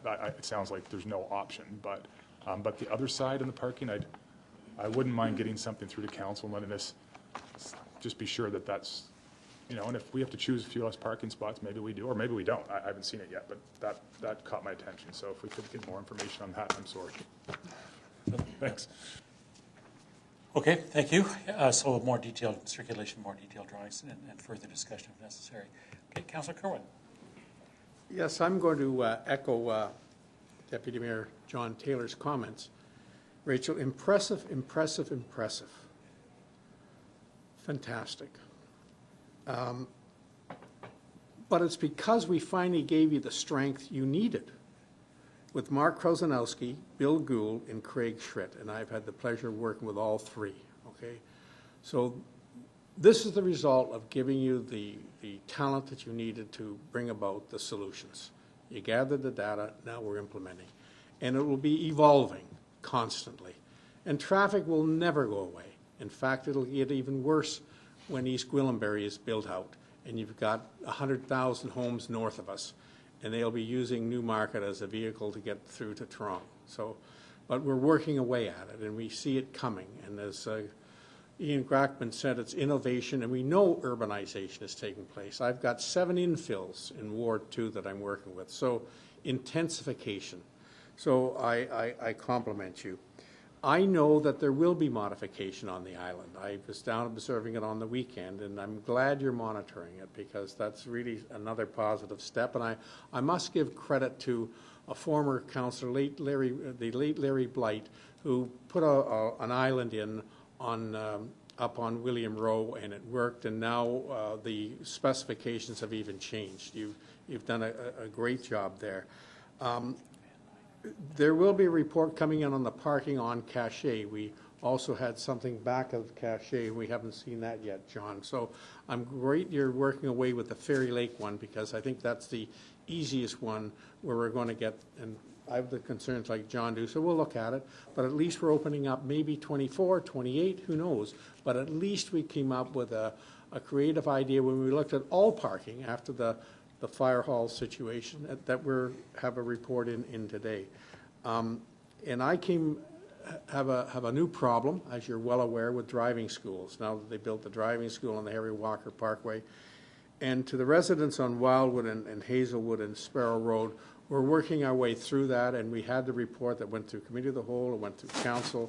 So any help you can give the residents up there, we're appreciated. So, Rachel, I thank your team. But also I thank Council in the fact we gave you the support that you needed, and the report, now the action comes because of that, and we didn't have it before. So thank you very much. Thank you. Councillor Veil. Thank you very much, and through you, Mr. Mayor. First, thank you to you and your team. This is something we've been waiting for a long time. It's traffic mitigation is something that this council identified as a priority 2 years ago at the beginning of the term, so almost 2 years ago. So we're very pleased to see this. One of the pilot projects of the Bullards is right in Ward 1 on Knightsbridge, and I remember about a year or so ago, taking Mr. Nohammer for a drive there on Icebridge, where we approached the top of the, at about 30 kilometers, and I took my foot off the gas, and the grade is so steep, we were going over 70 at the bottom. So yes, I was speeding. But I wanted to demonstrate that you had to be riding your brakes. So I'm very glad, and the residents are very glad to see something like that, because people do see it halfway down the hill, and they are slowing down. That's the feedback that I'm getting. I'm also getting the feedback that in other areas of the ward, much like in other areas of the town, people would like to see the installation of these bollards sooner than later, particularly areas that we, frankly, I do think we do have the data for that as being high complaint areas for them. What I'm worried about now, because I'd like to see this accelerated, because it is popular. Quite frankly, I think we can identify the streets here. We don't have to do a lot of different studies. But I'd like to see additional dollars for this project, the bollard, and others too, but included for our 2017 budget, because if we're waiting till the spring for our data, quite frankly, then we can't implement until 2018. The budgets that we set here at Council is actually a bylaw. And so people complain that we're not very nimble, which is true, but that's because it's a bylaw. We set a budget and we try to stay within that budget. So I would like to see, and it's really up to Council to decide afterwards whether to approve it or not, perhaps different scenarios in accelerating this, that if we wanted to go with X number of bollards, this is what it'll be, Y, etc. And it's the same with the pole-mounted speed monitoring signs. And then we can make a choice, and it'll be a very transparent choice. But I think that the choices that we make, the residents would want us to accelerate this and want us to be quite aggressive with implementing this, because they've been complaining a long time, and it's only now, quite frankly, that they're starting to see something from that. So that's just an option I'd like to bring forward. And also, I just do want to thank. I have a traffic study here done on one of the streets on Poppy Lane in Ward 1, and it does recommend additional signage, does recommend one of the pole-mounted speed monitoring signs. And over here on Poppy Lane, Ward 1 in Copper Hills, was showing that the average speed on Poppy Lane was 9 kilometers over the speed limit. So and if that's the average, you certainly have a lot of people going much higher than that. So I am looking forward to having some traffic mitigation measures installed there on Poppy Lane. But I also want to see different scenarios coming in on the budget, and then we can decide as a council how aggressive we want to be with speed mitigation. Thank you. Thank you. Well, we've got some good pricing models available to us now, so we know what rollout and different degrees of rollout might have as far as impact on the budget. So that might be a consideration in terms of what the levels might be.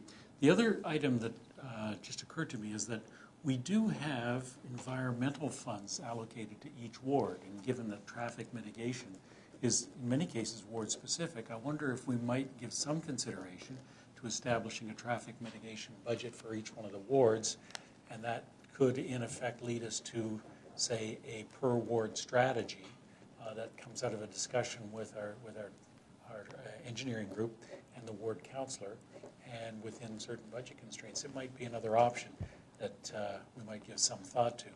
The real key is that for it to be effective, as Councillor Vega said, is it needs to be reflected in the 17 budget, because if it's not there, it's not going to happen until 18. And I think the weather will slow traffic down between now and January, so that might be something we could explore through the budget process, which I know is underway and which I also know is a very constrained situation. But it might be a case of us prioritizing some things differently. And, even if we think about dedicating our environmental fund over to traffic safety fund for 1 year, there are some options that could be explored, perhaps within inside the own budget. Very informative, and based on the conversation, it's quite apparent it's top of mind not only for our councillors but also for our residents. And so exploring some options as we go forward, I think, would be very helpful. So thank you for this presentation. I'll ask a motion to receive the presentation. Councillor Vague, Councillor Broom, all those in favor? And that is carried. And then it might be appropriate for us to bring forward the report number 2016-41, solar-mounted radar speed displays, and that's item number 19, I think, in our agenda, attached to the addendum. Given that there were no particular recommendations, it might be appropriate to receive that, or if there's some additional discussion coming out of the information in that, I would leave that to Councillor Bazance, who requested this be put on. So we have the information here. Are there any recommendations with respect to what's contained in the information report? I think we had quite an extensive discussion with respect to the overall presentation. Is there anything else that you wanted to do with that report, other than receive it? Well, just I think we did discuss, the process Aurora has for gaining some signs, and I already have a commitment that staff are going to look into that. We've got a report that will be coming back to us. But I just also had a question with respect to when this was first raised back in June, I believe. The recommendation that council approved was that staff would be consulting with each ward councillor to just determine where those signs would be. And I'm just hoping that will be sooner rather than later, that we'll have that consultation for placement of the existing signs that we have. Okay, so not wanting to put words in your mouth, report be received that the Aurora pilot be explored and that a further report be provided. And that staff follow up with each ward councillor with respect to placement of the existing signs. Okay, good. And I believe we've already heard that that's being contemplated. Could I have a seconder for that motion as amended? Okay, I have Councillor Broom here. Any further discussion? All those in favor?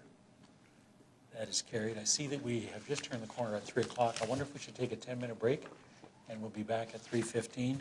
Perhaps before we do that, let's deal with the consent items. What items would we like to see dealt with separately? Regional Councillor? Thanks very much. 4, 5, and 7, please. Okay. Any other items?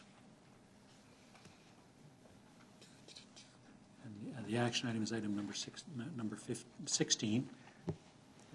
We may need to go in camera on that, so we'll have to modify the motion with respect to item number 16. Any other items? Councillor Kerwin? I'm not going to pull number 6, but I would like to thank Mark Krausanowski for all the work he did on that report. Okay, good. Could I have a motion then to adopt items number 6, 8 through 15, and then 18, 19 has been dealt with, and 8A. I'll move it. Okay. Seconder for that? Councillor Broom? All those in favor? That is carried. Thank you. So we'll take a break. We'll be back about, can we make it 20 after? Oh, yeah. Okay, good.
Yeah. Okay, I will call the committee meeting back to order. On our agenda, we have item number 5, which is the 4 and 5. That's correct. Thank you. And that is the coordinated provincial plans review and the deferral of report number 2016-28. So the recommendations on 4 are to receive. The discussion points are with respect to item number 5. Could I have a motion with respect to these reports, please? Regional Councillor? Yeah, I just pulled 4 because it's related, and there could be questions related to that as well. But that motion would be to receive, and then motion 5, item 5. I'd like to make the motion, add that council direct staff to submit the, et cetera, and I'd just like to change to amend that to say that council direct staff to submit the following council positions, excluding those related to the Oak Ridges Marine Conservation Plan. And I'm happy to elaborate on that more fully. Okay, can I have a seconder for that? I'll second that. Councillor Kerwin, okay. Speaking as the mover, Regional Councillor. Yeah, so we did get a request from Mr. Paul Bailey to hold this report down for one cycle, and we have it now before us. He has submitted a letter, and it's something I'm somewhat aware of as well, and I thought we should just slow down on this a bit. The bottom line is that the recommendations of staff related to Oak Ridges Marine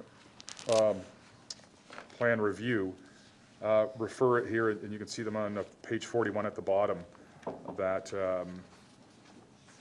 the Oak Ridges Marine Settlement Plan area is designated as environmental protection lands in Newmarket's planning documents, be redesignated from settlement area to be consistent with the town's planning documents. And this would, in essence, if I'm correct, and I can be corrected if I'm not correct, but I think put a higher or a more restrictive designation on those lands. Well, it is Oak Ridges Marine settlement lands, settlement areas in the plan often can be depending on what community you're in. In Newmarket would be different because of the designation we have, but in other communities that don't have a designation like that, they can be sometimes developed, or they can have some infrastructure that may become a part of it. I guess the concern of the letter from Mr. Bailey, and the concern is shares that the region has raised with myself, I believe the mayor, our staff, and the developer on 1 or 2 occasions now, that they would like to explore an east-west connector from Bathurst to Yonge Street through those lands, which are roughly at the St. John's and Yonge, Bathurst, south end of Newmarket. That collectors, the region has this as part of their new transportation master plan that we put in place, is to put more of these mid-block collectors in to alleviate traffic congestion on places like Yonge Street or on Bathurst. So I think by holding this down or not moving this piece forward doesn't mean that we're changing our currently fairly strong environmental protection status. We're just not asking the province for a meeting to sort of step up the designation to a more restrictive level at this point. I think I know this is a review that's going on at this point, but I think that we need to understand more fully what the region is looking for and whether the need for that mid-block collector outweighs the environmental protection that you have in Oak Ridges Marine. Again, I'd stress this is settlement lands, which is typically more flexible than Oak Ridges Marine's other designations. But I think that, when you think about traffic congestion, it's a huge priority for our residents, a massive priority for our residents, and we know that congestion is also an environmental issue. When cars are sitting idling or stuck in traffic or not moving or spending too long at intersections, there's environmental impacts as well. And so I think this is one of those ones where, unfortunately, we have to balance needs in one area, which is related to traffic congestion mitigation, against the environmental issues. And so, and again, I want to be clear, by doing this, I don't think we're saying, yes, let's do a mid-block collector, because I don't think we know enough. But we're leaving the door open by not asking the province to close that door, so that we can at least explore this and see how important it might be to the function of that quadrant of town. And to some of our other major corridors, working with the region who would be leading this. This was their idea, and they're moving it forward if it does get through that point. But I think essentially that's the concern, and I think we would be wise to do this. And the other thing I do have, but I'll leave it for now, I do have a possible amendment after I ask some questions related to the growth plan portion of this, but I'll leave it for now on that portion on the Oak Ridges Moraine. Okay. Councillor Kerwin is the seconder. No, Deputy Mayor John Taylor has explained it perfectly, and that's part of the problem throughout the entire town, basically, of Newmarket, is that we don't have those mid-block collectors. Had we the traffic on Gorham and Carlson and Savage and the other main arteries would not be as congested as they are. So it's prudent to have a relook at this, Mr. Mayor, in my mind. Okay. Thank you. Any other questions? I do know that the region has provided for that in their presentation to the province as well, and that is that the settlement areas they should be defined and that there should be scientific impact study. So I know that that's consistent with what the region is trying to accomplish as well. Councillor Bazans? Just a question about timing then. If we're now waiting for another study to come forward, am I correct in reading that October 31st is the deadline for feedback to the province? Or is that feasible, that we're going to get a substantive enough study to be able to determine, how we weigh off one environmental benefit over another? Just asking the question. I'll be happy to. No, we would not have it for that time. So this will take much, much longer. So what we would be doing is not asking the province, and you can see that the second bullet is the provincial staff in meeting with the municipalities to discuss such mapping revisions, and the town request that kind of meeting. So we would not be requesting that the region change our designation or our mapping in terms of their designation from Oak Ridges Moraine settlement area to Oak Ridges Moraine environmental protection lands or some similar designation. But our plan would still remain as it is. And our plan is settlement area and environmental protection, which is a higher level of protection, I think it's safe to say. So no, that we would be foregoing that opportunity. Having said that, I would state that in the past we successfully defended a development application at the OMB on the merit of our designation, which is environmental protection, as being our right to have a higher level of protection, and that was successful. But I think without asking the province to move to that higher level, we would then have the latitude as a council to say, even though we've designated as environmental protection, we feel after further analysis and the proper studies that perhaps a mid-block collector is warranted or not. But if we did, I would assume we could do that because this is our own designation before it becomes enshrined in a provincial document. So we keep that within our own jurisdiction. I think that's the intent. I don't know if staff want to comment on that at all, or but I think if I've said anything that's inaccurate, I'm happy to be corrected. Okay. Mr. Noheimer? Yes. Thank you, Mr. Mayor. No, I think the regional councillor is correct in that the designation of the town's official plan would remain. And I guess what you have before you is a staff report that has endeavored to provide comments on the provincial plans, and has done so, I think, in a fair and equitable manner. But it's council's and committee's determination as to how to use those comments, and fully understand the interest in investigating the east-west road further. But it is quite correct to say that the town's designation would remain unchanged. May I ask a further question, staff? Sure. A couple of things I want to explore too, but the first one, actually, I just want to ask to be clear on this. Typically, we get reports from staff, and they're staff reports, and we don't alter staff reports because that's your opinion and that's your professional position.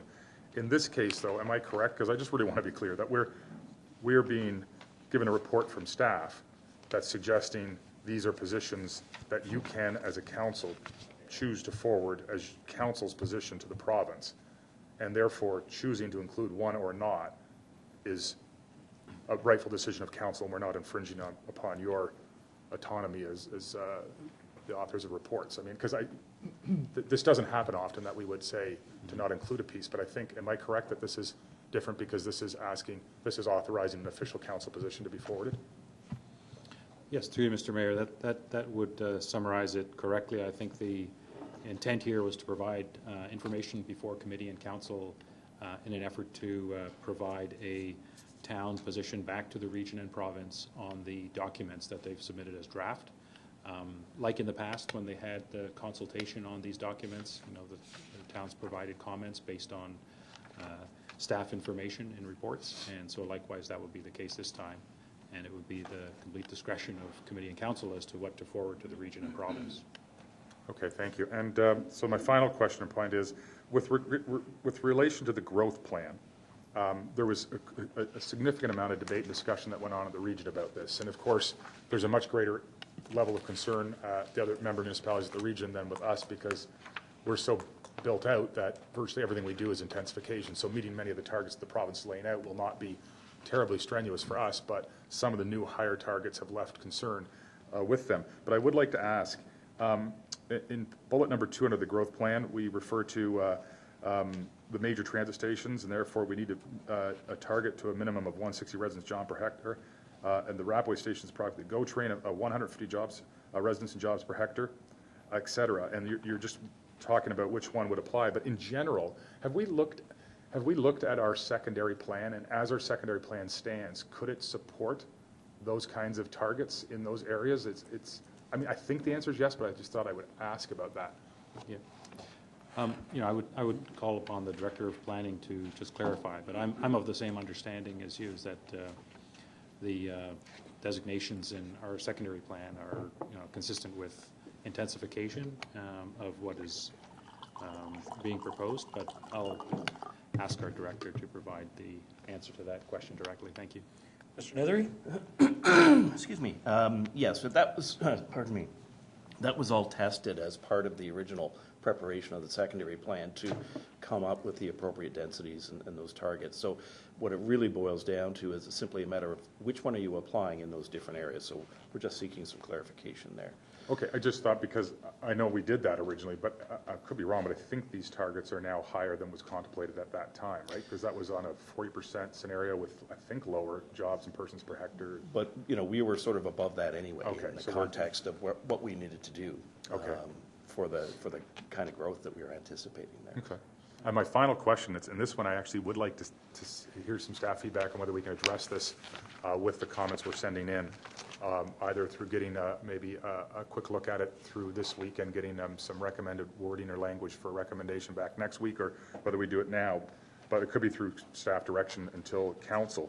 But what I'm looking for, I guess, is, well, it doesn't affect us as much. I do think it's a good message to send, and I do think as a member municipality in the region, we could reinforce a couple of the regional positions which are looking for greater levels of autonomy and flexibility at the local level in which and how to meet some of the targets. And so I'm wondering if, this is a message I think that is important to this council and to the residents of Newmarket, which is that, where and when possible, we would like more control. You let us know the big vision and the big targets, and then give us more flexibility and autonomy on how to meet that within the boundaries of our own town. And I think there's some regional language now around that staff have brought forward, and would like for us to look at supporting that kind of language, although recognizing it's not quite as impactful or maybe as at all on us, but it could be, because there might be the odd development that we feel doesn't, or we might pick like you said, a station that doesn't need that, because they talked about that other region, the same level of intensity as maybe a different one. So would it be possible for us to look at that language between now and then and perhaps include some of that language? Through you, Mr. Mayor, the answer is yes, we can. I mean, we have those contexts of what the region has been saying and what the regional planning commissioners have been doing in their report has been, is one that's shared by us. We were, frankly, for our purposes, trying to apply a bit of a Newmarket-centric lens on it, but arguably, if there are these massive increases in density start happening outside, it's going to perhaps create a bit of a vacuum for development on corridors like Yonge and on Davis.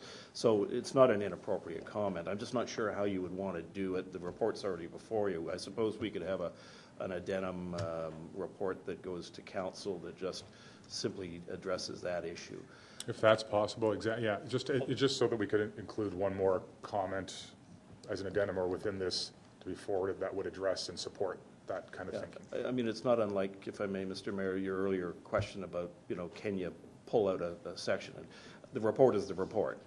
It's there, but the council recommendation coming from it, in that case, might be pulling something separate. And in this case, it might be adding something separate that's relative to a different memorandum or an info report or something that we've given you. So we can probably put something together in that space. Okay, that would be appreciated. Bring that to council. The other So thing too is staff that direction then, is fine? Is that? to bring that forward for council as an addendum. Yep, I'm happy with that. The other thing too is that I think there's a GTHA mayor's meeting on Friday at the region, so that might be another opportunity to reinforce that as well. Take that in as a reinforcement. Okay, any further discussion? So subject to that, staff direction to come forward to council. All those in favor? Any opposed? That is carried. That includes 4 and 5, yes. 4 and 5. That's receiving item number 4 and the modified recommendations for 5. Okay, next item is item number 7, and that is the economic development, human resourcing. We do have the recommendations before us.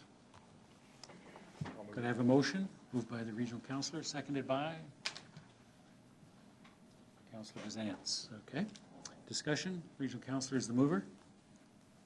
Thanks. As is pointed out in the report, this position has been in the budget for a number of years now, and it's something we've wrestled with as we've had other competing priorities in terms of economic development that needed funding. I do think that the nature of Newmarket is that we're in a constrained environment. When you're constrained for land, you're constrained for economic development as well, and it makes it challenging in different ways. And as we try to transition from traditional types of new employees coming to town to those that might be more in the knowledge sector and on the corridors, it takes a different approach and it takes a different level of investment. I think we need to step our game up in this area and dedicate more effort and time and resource. I think we already have been doing that in the last while since the commissioner's been dedicating a fair amount of time, and I know the CAO, the mayor, myself, members of council have all been doing a lot of work in this area.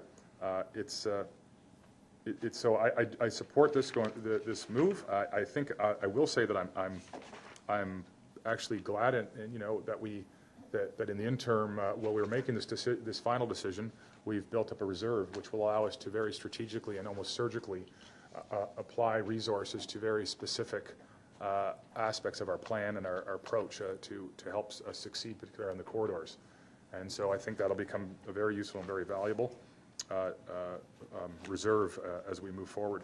So I look forward to this. I think it's very important, though, too, that this is seen, and I'm glad they came together, as an accompaniment to the new strategy. With the new strategy, there's, I think, a greater need for certain areas and for these metrics to make sure that we're measuring, that now we're investing, let's make sure we're measuring that this investment is succeeding, and so I look forward to seeing more information around that. Finally, I'd just like to say I believe it's in the companion report, but something I've been mentioning for some time now is that I'd like us to move forward on, and I hope this is the opportunity to do it on a more robust database and database management of all of the businesses in town. And as we visit them, as staff, the mayor, council, myself, visit these businesses, then that we have a database that tells us when they were last visited, what the key issue was, what was the nature of the conversation. And I know, obviously, that Mr. Callio takes detailed notes and keeps track as much as possible, but with many of us sometimes out there and not always remembering to communicate to each other even, I think this will be a very, very valuable tool in keeping track of things and in entering new leads in and prospective new businesses, and so that we're very that we have rich data with which to inform us as we move forward and as we monitor and support existing businesses, because business retention is a huge part of economic development. So those are my comments. Thank you. Thank you. Councillor Bazance, Mrs. Seconder. No, I also support this direction. I had the opportunities to spend a couple of hours with Mr. Callio a few weeks ago, and was truly impressed with the number of opportunities that are presenting themselves that he's been exploring. And I think that if we're really going to be able to maximize those opportunities and devote the time and attention needed to do that, then, you know, it has to be a little bit more than squeezing additional time from the commissioner and the economic development officer. So securing this role and somebody who's dedicated to more of the sort of business development to enable us to then have concerted focus on the broader strategy that has so eloquently laid out by NEDAC is very important. So I support that. I appreciate the need for this position. We have budgeted for it, so I do feel we should move forward. Good. Thank you. Councillor Hempel. Thank you. I believe that we live in a very attractive community, and we've put a lot of the pieces of the puzzle together to create a good transit system in partnership with other levels of government. We're working towards a solid active transportation plan, a potential new train station, social infrastructure. We've done, I think we're in a very good position in that we have a great trail system. We have the Riverwalk Commons. We have the Old Town Hall, which is a wonderful new building, our Magna Center, and just to name a few of the social infrastructure that we have in our community. So I think it's something that's going to really attract and bring people to our community, and along with that, jobs and industry and businesses. So I am looking forward to see new and innovative marketing strategies for businesses to attract industry. So I'm looking forward that staff shares that with us on how we're going to go about attracting these new businesses. I'm also looking forward to see some measurable performance results from this new position. So as time goes by and we make this decision to hire this person, that there are some measurables that we can look at and say, you know, here's our new position, here's what we've accomplished through this new position, and it's shared with all of council. I think it's important that we all, as we are all stakeholders and representatives of this community, that we all see that information. So yes, I'll be supporting it as well. Thank you. I think it's important that we do set out a clear implementation plan with specific goals, not necessarily sales goals, but also activity goals, because those are things that we can manage. So once we set up a program that we can commit to, it would be good to see what the outcomes of those sales goals are and how effective we are in achieving those. So an annual report, perhaps as we make some progress on an interim basis, on 6 months, but at least an annual report to let us know what the effectiveness of the investment is, I think is really important as well. So I do support it. Any further discussions? All those in favor? None opposed, and that is carried. Thank you. Remaining item is number 16, and I would ask that we perhaps stand down item number 16. It's an action item because it does relate to identifiable individuals. I'd like that discussion to take place as part of the closed session. So I would entertain a motion that we would go into closed session for a discussion of pending acquisition and disposition of property in Ward 5, and also that we have a discussion with respect to identifiable individuals. Now, the second portion of that motion will require a 2/3 majority because it's not posted in the notification. So could I have a motion to that effect, please? Councillor Vague, Regional Councillor. All those in favor? 1, 2. And we do have a 2/3 majority. So we'll go into a closed session.